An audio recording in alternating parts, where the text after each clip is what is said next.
Have you ever wondered how much you're saying without uttering a single word? Welcome to the fascinating world of body language. Body language, or nonverbal communication, is a powerful tool that complements and often even supersedes verbal communication.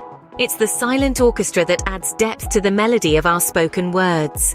Imagine you're telling a friend a hilarious joke, but your face is as expressionless as a mannequin. The joke loses its punch, doesn't it? That's the power of body language. We're constantly communicating through our bodies, whether we're aware of it or not. The way we sit, stand, move our hands, make eye contact, and even our facial expressions can tell a story about us.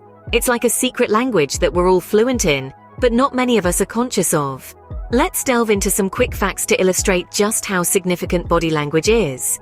Studies suggest that a whopping 60 to 65% of our communication is nonverbal. Yes, you heard it right. More than half of our interactions are expressed through our bodies and not our words. Think about the last time you were at a social gathering. You probably could tell who was comfortable, who was nervous, or even who was interested in whom, just by observing their body language. It's an innate skill that we humans have developed over thousands of years. Even in professional settings, body language plays a crucial role. It's not just about what you say during a job interview or a business meeting, but also about how you say it. Your posture, your eye contact, your gestures can influence the outcome significantly. But remember, body language is not a one-size-fits-all science. It's influenced by factors like culture, context, and individual personality traits. So while a firm handshake might be perceived as confidence in one culture, it could be seen as aggressive in another. So the way you carry yourself speaks volumes before you even begin to talk. Intriguing, isn't it? Let's start with the face, the billboard of emotions. First up, we have the smile, that universal sign of joy, contentment, or welcome. But did you know that not all smiles are created equal? Genuine smiles, also known as Duchenne smiles, involve not just the mouth but the eyes too.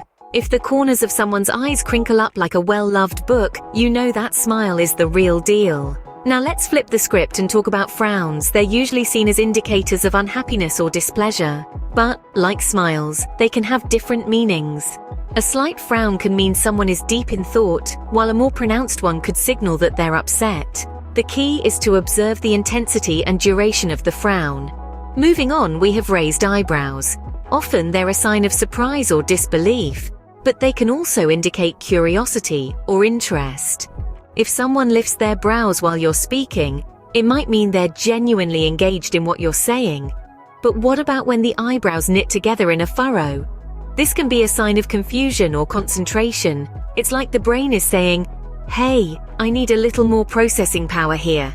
Let's not forget about our eyes, often referred to as the windows to the soul. A direct, steady gaze can communicate confidence and sincerity, while avoiding eye contact might suggest discomfort or dishonesty. And finally, the nose. A nose wrinkle can indicate disgust or disapproval, while a twitch might be a sign of stress or discomfort. As you can see, facial expressions are complex and varied. They can tell us a lot about what a person is feeling, but they should never be interpreted in isolation. Always consider the context, and remember that everyone's facial expressions are unique, influenced by their personality, culture, and personal experiences. Remember, the face doesn't lie, it's our emotions canvas. So, the next time you're interacting with someone, take a moment to read their billboard of emotions. You might just learn something new about them. Now let's dive deeper into the windows of the soul, the eyes. They can be a powerful tool in understanding another person's thoughts or feelings. Let's start with eye contact. When someone maintains eye contact with you, it's a clear indicator of their interest. It's as if they're saying, "I'm here, I'm present, and I'm invested in this interaction." On the flip side, frequent blinking could be a sign of distress or discomfort. It's like a silent distress signal, blinking out a Morse code of unease. But there's more to it. Consider pupil dilation, an involuntary response to emotional states. When we're excited or interested, our pupils tend to dilate. It's nature's way of saying, "This is interesting, let's get a better look." So the next time you look into someone's eyes, you might just get a glimpse of their mind. Moving on to the hands, our silent yet expressive communicators. The hands, you see, have a language of their own, a dialect that's universal yet peculiarly unique to each culture. They wave hello, give thumbs up for approval, or cross arms in a defensive stance, revealing our emotions and thoughts with uncanny precision. Take a moment to think about it. The act of waving hello, for instance, isn't just about a hand oscillating back and forth. It's a warm welcome, a sign that you're glad to see someone. It's an extension of our personality, a friendly gesture that breaks down walls and fosters connection. Then we have the thumbs up, a seemingly simple gesture that carries a world of positivity. It's a sign of approval, a nod of agreement, a symbol of encouragement. It's the nonverbal equivalent of saying, "Great job, keep going," or "I agree." It's a pat on the back without the physical touch. But what about crossed arms? Now that's a gesture that's often misunderstood. It's typically perceived as a sign of defensiveness or discomfort. But did you know it could also mean that a person is deep in thought or just feeling cold? Yes, the language of hands is complex, nuanced, and ever so fascinating. However, it's worth noting that hand gestures are not universal. They can vary significantly across different cultures. What's considered polite and respectful in one culture might be viewed as offensive in another.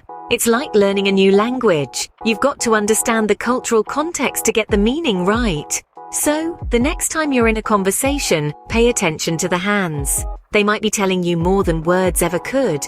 They are our silent communicators, our unspoken words, our secret code. They are the paintbrushes that add color to our spoken words, making our stories more vivid, our expressions more authentic. So, hands do talk. They might just be the most expressive part of our body. Finally, let's talk about posture and personal space. These are two aspects of body language that often go unnoticed, yet they can reveal a lot about our emotions, attitudes, and even our personality. First off, let's tackle posture.